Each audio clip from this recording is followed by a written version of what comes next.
যতগুলো মানুষের বাড়িঘর ক্ষতিগ্রস্ত হয়েছে সবগুলোকে সরকার পুনর্বাসনের কর্মসূচির আওতায় নিয়ে আসবে। দুর্যোগ ব্যবস্থাপনা ও ত্রাণ মন্ত্রী আসাদুল হাবিব দুলু এমপি হয়ে বন্যা পরবর্তী পুনর্বাসন সর্বোচ্চ গুরুত্ব দিয়ে হাফগড়ের সরকার ক্ষতিগ্রস্ত মানুষের পাশে দিয়ে প্রয়োজনীয় সহায়তা নিশ্চিত করতে সরকার সর্বাত্মক উদ্যোগ গ্রহণ করছে।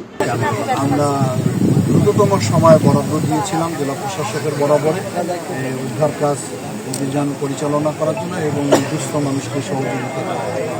আমি আজকে সরজমিনে দেখতে এসেছি যে কী পরিমাণ ক্ষতি হয়েছে। গতকালকে আমরা জেলা পর্যায়ে সভা করেছি উচ্চ পর্যায়ের কর্মকর্তাদের সঙ্গে।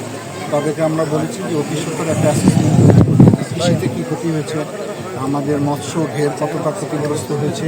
বুধবার 15 জুলাই চট্টগ্রামের বাঁশখালী উপজেলার বন্যা দুর্গত এলাকা পরিদর্শন ও ক্ষতিগ্রস্ত মানুষের মধ্যে ত্রাণ বিতরণকালে তিনি এসব কথা হই। আমরা আশা করি যেহেতু বীজতলা নষ্ট হয়ে গিয়েছে, কৃষি মন্ত্রণালয় থেকে কৃষকদেরকে বীজতলা তৈরি করার জন্য সহযোগিতা দিবে, বীজের চারা দিবে এবং বীজ সরবরাহ করবে, পাশাপাশি সার দিবে।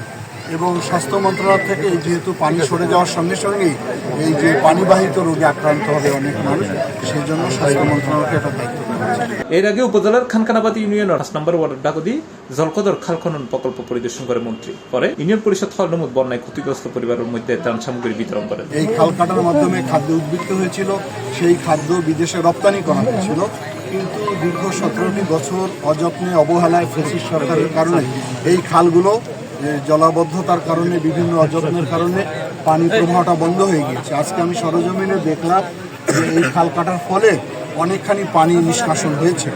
আমাদের উদ্দেশ্যটা হচ্ছে যে বর্ষাকালে পানি নিষ্কাশন যেমন হবে, শুকনো মৌসুমে পানি ধরে রাখতে হবে।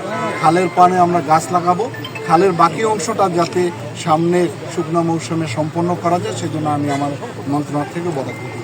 এই সময় উপস্থিত আছেন চট্টগ্রামের জেলা প্রশাসক মোহাম্মদ জাহিদুল হক মিয়া, বাঁশখালী সংসদ সদস্য অধ্যক্ষ জহিরুল ইসলাম, দক্ষিণ জেলা বিএনপির যুগ্ম আহ্বায়ক মিশকাতুল ইসলাম চৌধুরী পাপ্পা সহ প্রশাসনের ঊর্ধ্বতন কর্মকর্তা ও বিভিন্ন রাজনৈতিক নেতাকর্মী। C+ TV, Chittagong.